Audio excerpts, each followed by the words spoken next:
Are you a leader navigating burnout, doubt, or growth?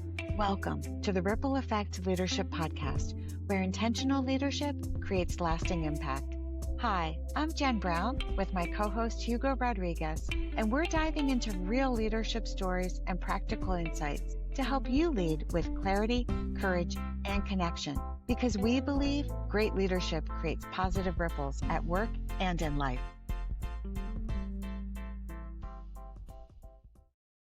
Hi, I'm Jen Brown, the founder and leadership coach with Journey of Grace Coaching and a former U.S. diplomat where I had over 23 years of working with the Department of State, where I also had the pleasure of working with my good friend and colleague, Hugo Rodriguez. Hugo, over to you. Thank you, Jen. Like Jen, I am a retired diplomat with 25 years of experience helping foreign service officers develop the skills to lead high-functioning teams in some of the world's most challenging locations. Today, I'm an executive leadership coach and a professor of practice in leadership. And Jen, I am curious, what do you want to talk about today? Today, we are going to talk about a topic that I know is very important to both Hugo and me, the hidden costs associated with avoiding difficult conversations. As leaders, this is perhaps one of the most difficult, challenging, certainly, and also necessary responsibilities that we carry. And the reason that it is so important, I think, to both of us is because we have been leaders of teams where performance issues, conduct issues come up. And when we don't address those issues, the ripple effect is really quite negative and toxic. In fact, as we were preparing for this conversation, did a little digging into some of the numbers, and Gallup is awesome with all of their research, but this point really stood out to me. About a quarter of people who leave organizations say that it's due to unaddressed workplace issues that often include conduct and performance issues within the team. Yeah. So, Hugo, I'd like to get your thoughts about that number of nearly a quarter would have stayed, and your Yeah, thoughts on this topic. it's a significant number. And when you first told me that number, I thought, wow, that's a really high number. And then as I think about it now, I think it may actually be higher when you think about it, because there's so many ways.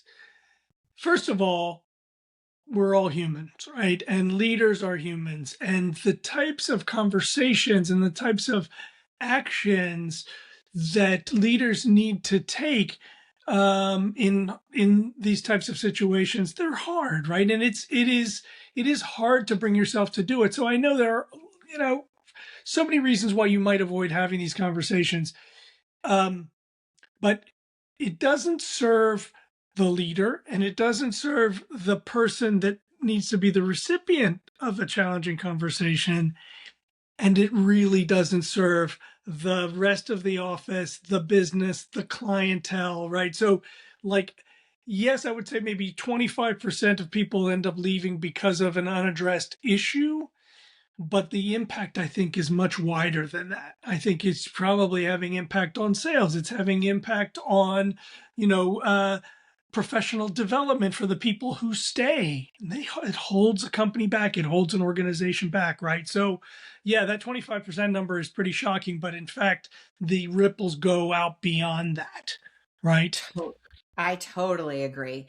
And Hugo, the way that you were just framing those impacts, as I was thinking about this conversation, I really was trying to figure out like three main buckets of costs that come up from not addressing conflict conflict, we'll say conflict, poor performance, workplace issues. Yep. And I also came up with performance and results, right? The operational side of the business, the organization.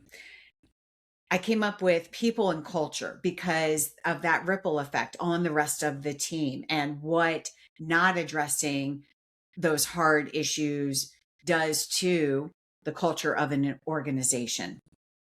And then there's the cost on the personal leadership side. And I know as a leader, addressing those issues takes a toll, and not addressing continues to be weight that stays on the leader.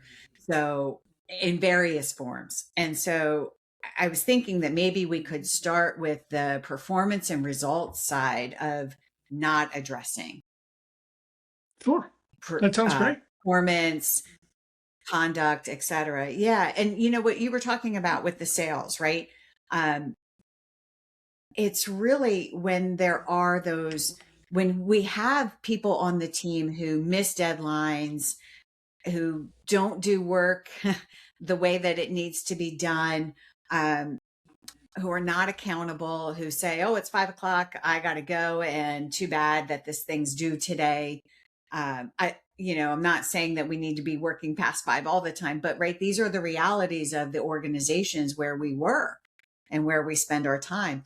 There's the impact that our customers and others within the organization see. There's the productivity overall. And I want to just pause for a moment, because when we have employees who miss those marks for whatever reason, and we don't say anything, we are creating a reputation for the office, the organization where we work. We are missing growth opportunities. We are losing revenue. So we may often feel that having a hard conversation to say, oh, Susie, you didn't, you missed this deadline. We need to talk about this. This has been an ongoing issue. That's hard. But all the other stuff is the expanded impact, consequence of not having that conversation. Yeah. Let me get your reaction to that. All true. You're putting me into the headspace of, the times in my career when I found myself in this situation. I guess my way of thinking about it and of dealing with it is to go back to like before this became an issue, right? As a leader, when I find myself in the situation that you just described, that is the result of mistakes on my part as a leader that go back weeks, months, years, maybe, right? It emphasizes the importance of being clear from the outset what your expectations are, right? Because if I haven't been clear, then I'm the problem, right? If I have an employee who leaves before a project is completed on the deadline date, I haven't been clear about what I expect, what the office needs, what the job description is. So I need to make sure that with all of my employees, they understand, here's what I am asking of you. Can you perform that? If you can't, let's have a discussion about it today before it becomes a problem down into the future. The other thing I would say is, as a leader, and I think we've probably touched on this in every single one of our conversations in the podcast, is trust, trust, trust. Like, a hard conversation is only hard if you are having it in the absence of deep trust. If you start on day one in your role building trust with the people that work on your team, then I would say there's practically no hard conversations, right? If you are building a relationship with your individual employees where you are signaling that that part of what your responsibility is their development, their growth, their success, then when you have to sit down with them and say, you've come up short, they're able to hear that conversation. And you're able to have that conversation in terms that is less hard, that is less confrontational. Because from day one, you've been signaling that, hey, part of the way I see my job isn't just how we treat the customer, it's how I treat you.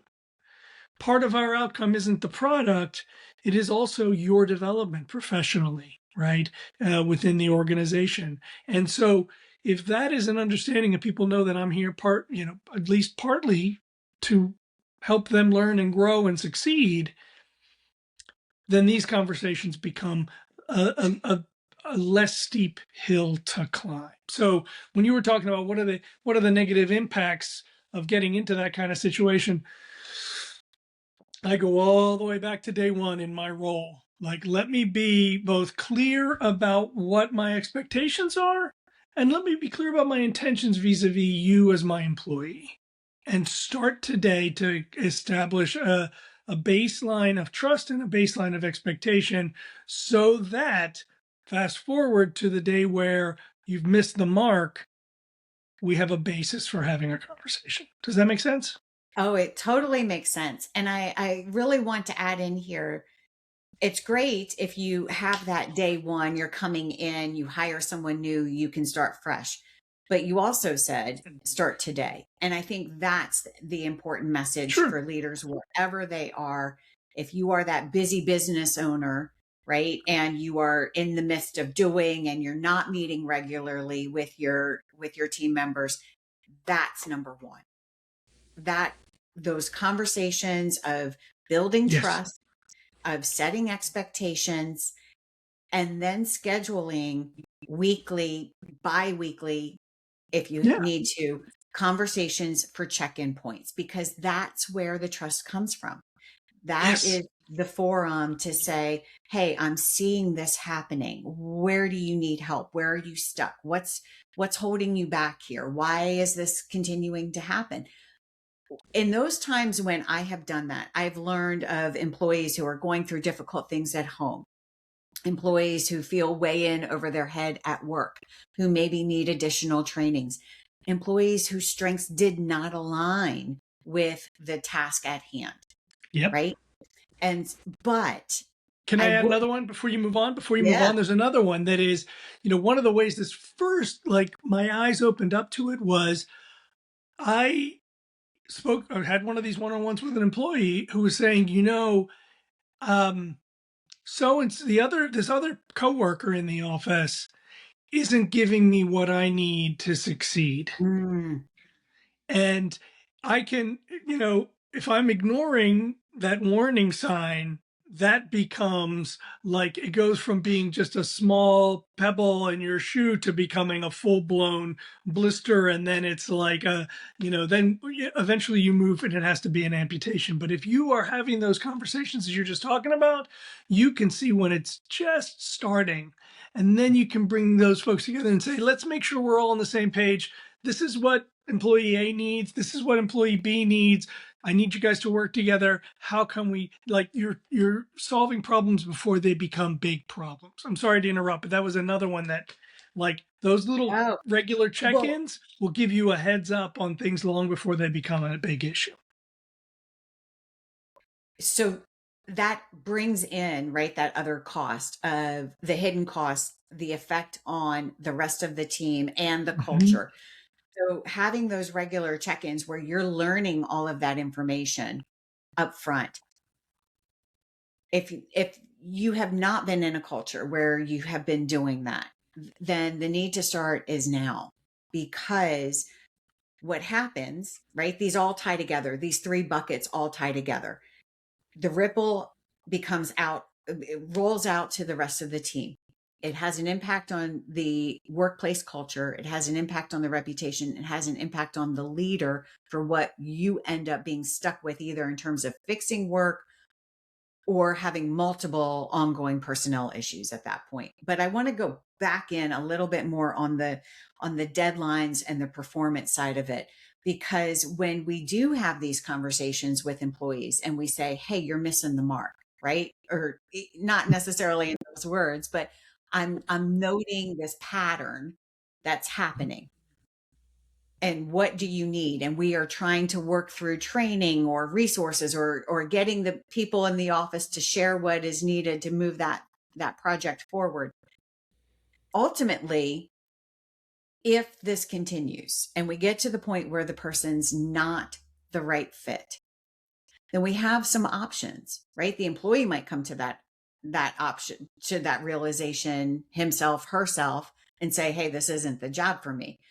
Or I might have to say, this is not the job for you. And I have my documentation of all the times we have met, all the times we have addressed these issues. Because you know what? At the end of the day, we all have a mission to run. We have a business to run.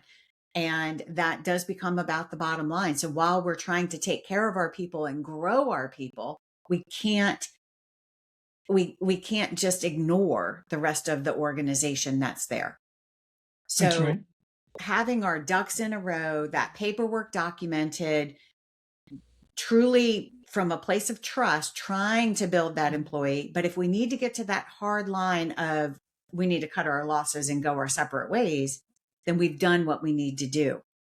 Because when we are not doing that, right, and the sales suffer, the mission suffers, this moves us into that people and culture point.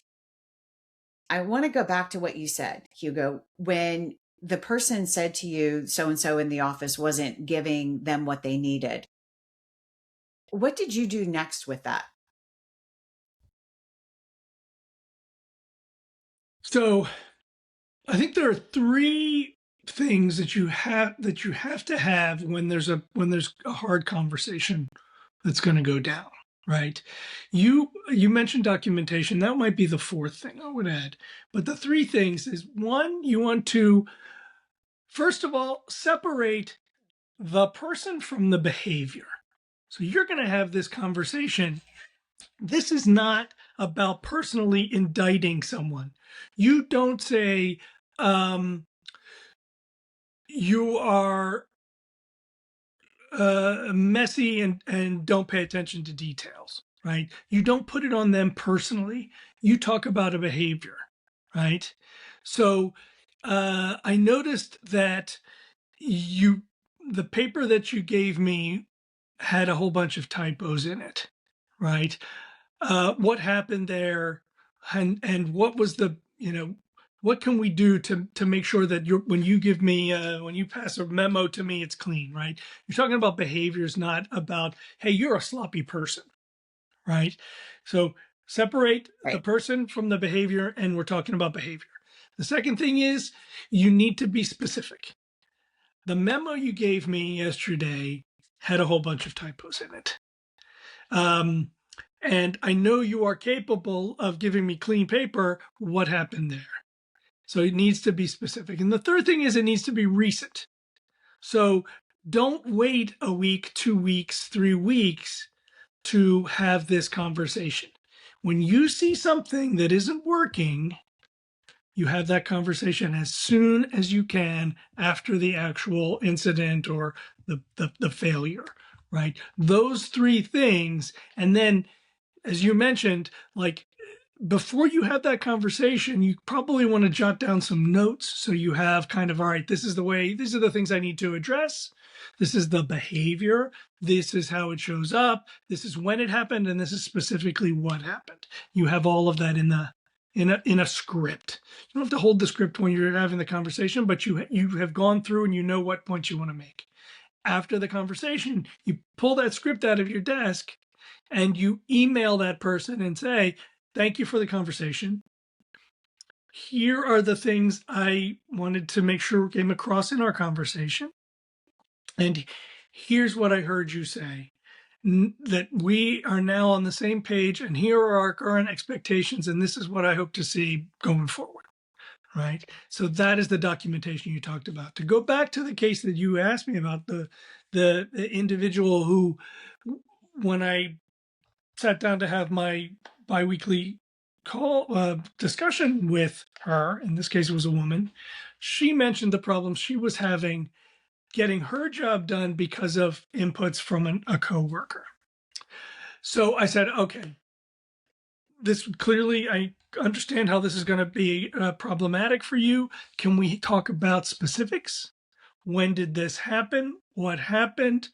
Because I want to try to make sure that it doesn't happen again in the future. So I got all those three things. What's the behavior? When did it happen? What are the specifics? then I brought that other employee in, and of course it becomes, well, I did my part, but she didn't do her part, and da da da da da. Okay, let's here's what we're going to do. We're going to sit down together. We're going to focus not on the people, but on the behaviors, and we're going to be specific, and we're going to be forward looking. We're going to talk about what are we going to commit to in the future so that this doesn't happen again. Right? Mm. Specific, So I time love, bound. Go yes, ahead. I love those specifics, the focus on the behavior and the commitment in the future. That is not easy. Let's be real, right? Like when we are bringing people together who are clashing in some way or not working well together, and maybe this has been going on for years, maybe this is a recent thing, coming in and trying to build trust where there is some mistrust that's been at play. Sometimes that mistrust is because one person feels I've been carrying the load. This person's been getting away with this for years. Sometimes there's just a clash of personalities and communication styles. Where do you start when you are trying to repair trust? I think the fundamental skill for a leader in this is to be a good listener, right? Because we should seek to understand people, but it's very hard to fix people unless they simply aren't aware of this behavior and they have the goodwill to want to fix it. My experience has been that nobody uh everybody is worth a try, right? Like we as leaders, we owe it to the people on our team to make our best effort to align their behaviors with what we're trying to achieve in the office. Sometimes it's not going to work, right? But um, some of my students who are 18 to 22 years old, their first thought in a leadership position is, well, if someone doesn't do what I tell them to do, I fire them. And you and I both Right. know that is not how the world works, right? And in Well, people fact, might try it, you can but try it, but there's always like that should be the last resort. And if you talk to anybody who's in HR, they're going to say, whoa, whoa, whoa, right? Like before you ever get to firing, like what are you doing to try to fix this? And right, my experience has been that most of the time, people of goodwill are willing to listen, are willing to do the kinds of things that they need to do to kind of get closer to where you need them to be. It doesn't happen overnight.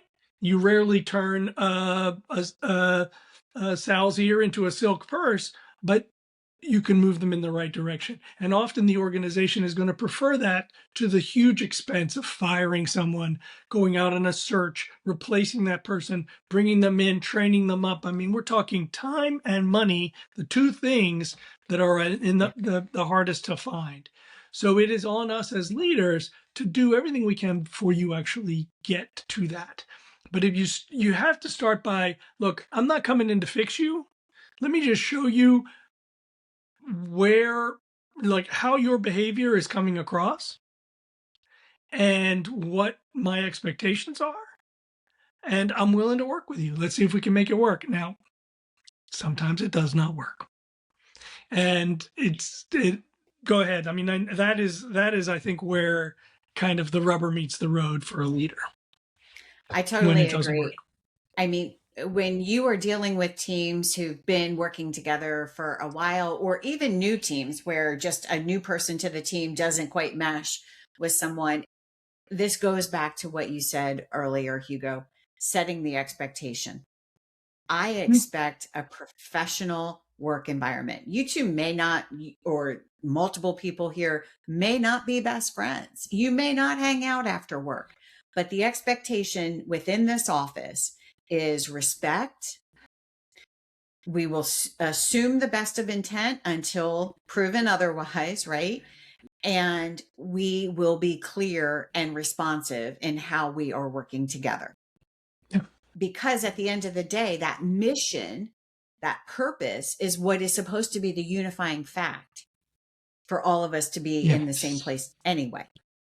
That's exactly And right. if the leader's not sharing that, then there's no thread that's holding us together. These conversations are tough, right? If you are doing the things, right, you're having the conversations, you're bringing up the behaviors soon after they occur and with specifics, and you're still not getting that change in behavior that you need, someone is just dead set against your program and refuse to change. If you have an HR professional around, talk to them. If you don't have an HR professional around, get somebody you Totally. can talk to, because there are laws involved. Firing someone may solve your today problem, Yeah. but what if you fire the wrong person? Maybe that person was right all along. What if it wasn't about the person at all, but the procedures, the way you've got them organized, right? You need to be more curious about simply saying, I've got a bad apple that's making everybody here miserable.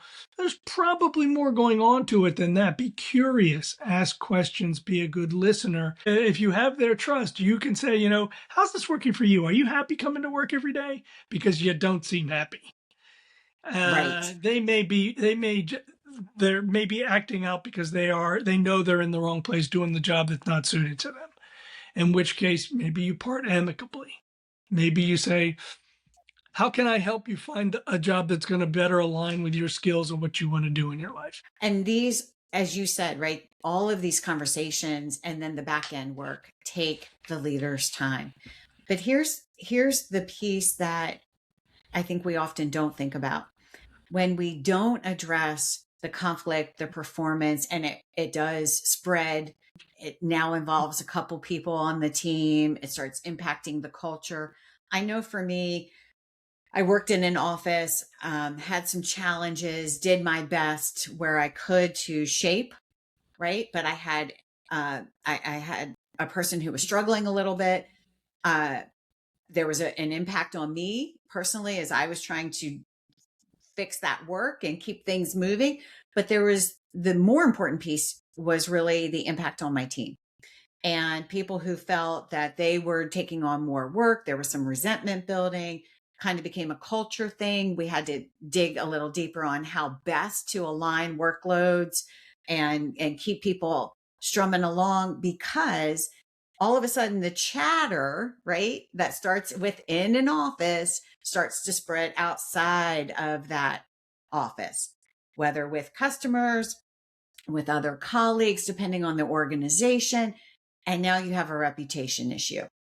Yes. And And and morale. re what's that? And morale. And When you morale. get into this morale Yep. thing, it's so hard to turn around. It is incredibly hard to turn around.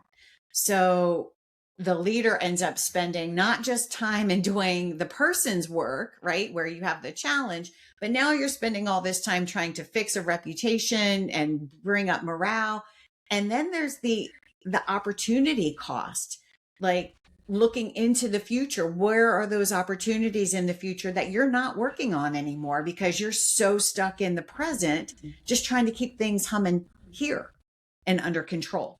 So how do you put a dollar sign on those things from the future, right? The opportunity costs.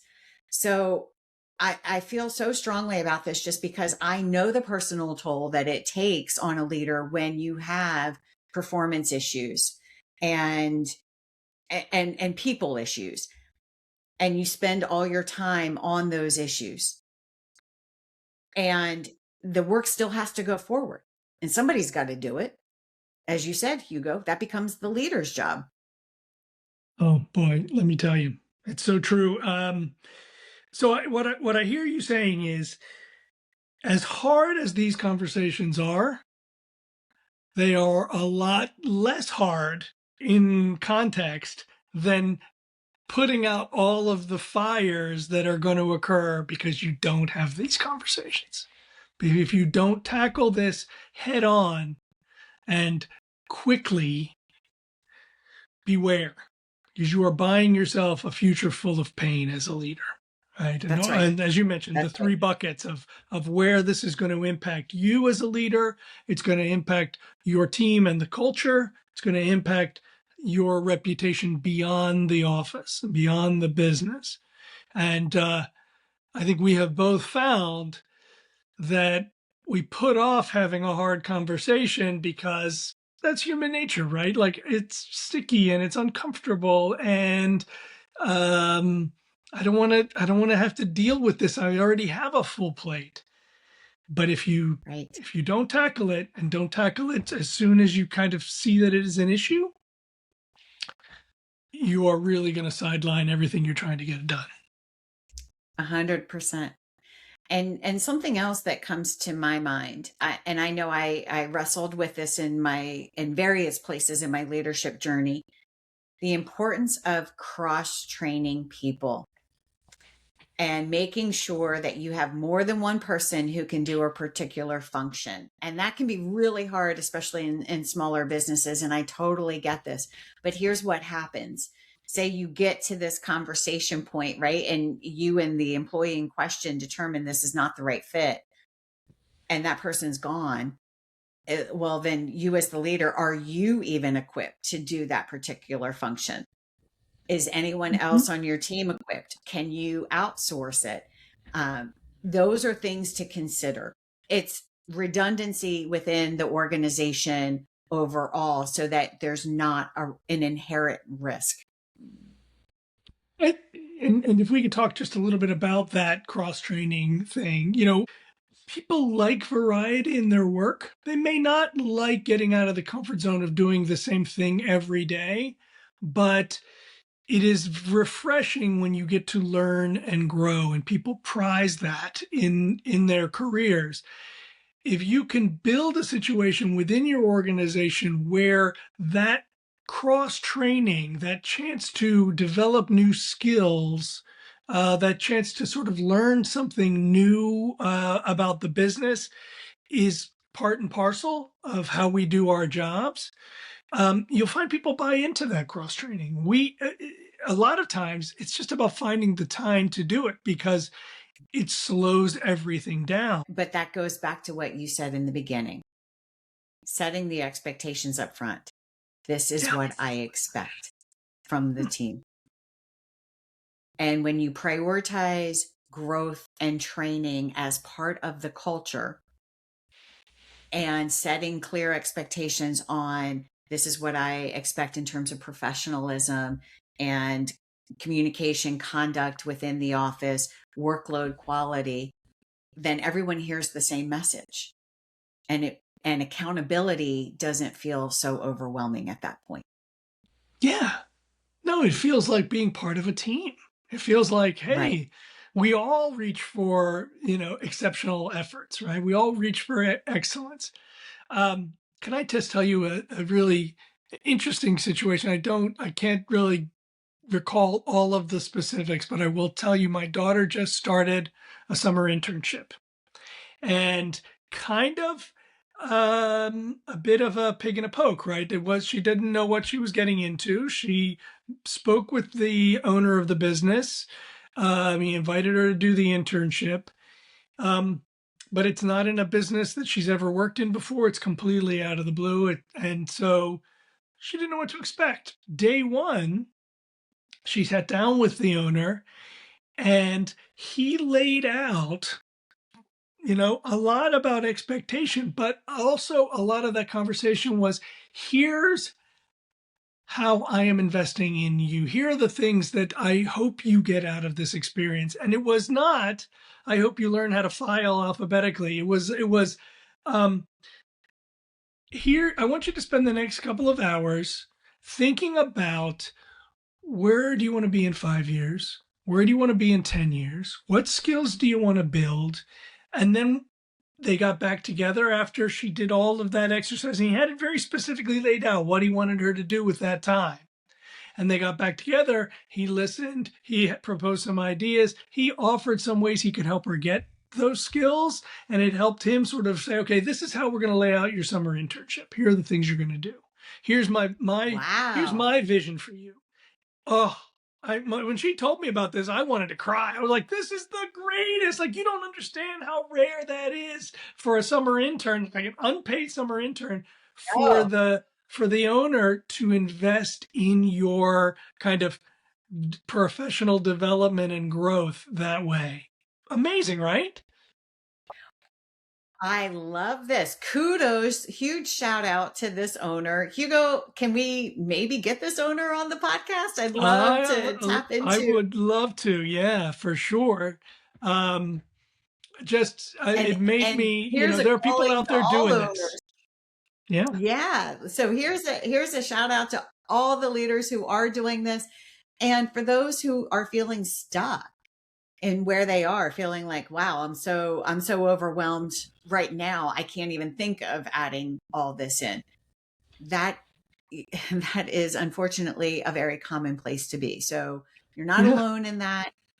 Definitely reach out, get some support, because it takes one small step to be that's able right. to start to untangle. It's not saying this is going to fix all the issues that might be there overnight, but support in having that first initial conversation that may feel really hard is the first step to take. But That's great. getting clear about what you want to say in that conversation is really critical. You don't build culture overnight, No, but you do. If you don't build culture with intention, you're going to get the culture you get, right? And it's not going to be the culture you love. So start with a small step. Begin with the end in mind, as they say in Seven Habits, right? What is right. the culture I want to have? And if nothing else from this conversation you take away, uh, at least take away the fact that if you do nothing, if you avoid having these conversations, you're going to have a very expensive, explosive mess to clean up. Yeah, So start today. Start today saying, look, I don't want to end up there. So right. let me invest time building relationships, building trust, expressing what my expectations are, and then periodically checking in with my people to see how things are going. And those things will make any future challenges you face so much easier to manage. And set yourself a day every month where you do Exactly. some cross training, right? Like build that into your culture. That is so true. So true. Well said. Well, Hugo, thank you as always. I just appreciate being able to talk and share with our listeners and viewers these topics that have shaped us as leaders and been so hard for us in our own journeys, so that hopefully we can help support those who are out there. Absolutely. Absolutely. Thank you, Jen. Thanks so much for tuning in to the Ripple Effect Leadership Podcast. If this episode sparked an insight or reminded you of someone, please share it and help forward the ripple. Don't forget to leave us a rating or review so more leaders can find their way here. You can find us on LinkedIn at Jen Brown-Coach and at HF Rodriguez Jr. and more leadership content and coaching tools at journeyofgracecoaching.com. A quick heads up before you go. This podcast and all content shared by Ripple Effect Leadership is for informational and educational purposes only. The opinions and characterizations in this podcast are our own and do not necessarily represent the U.S. government. This podcast is not a substitute for mental health treatment or professional medical advice. If you are struggling, we encourage you to reach out to a licensed mental health provider or call the 988 Suicide and Crisis Lifeline. You don't have to do this alone.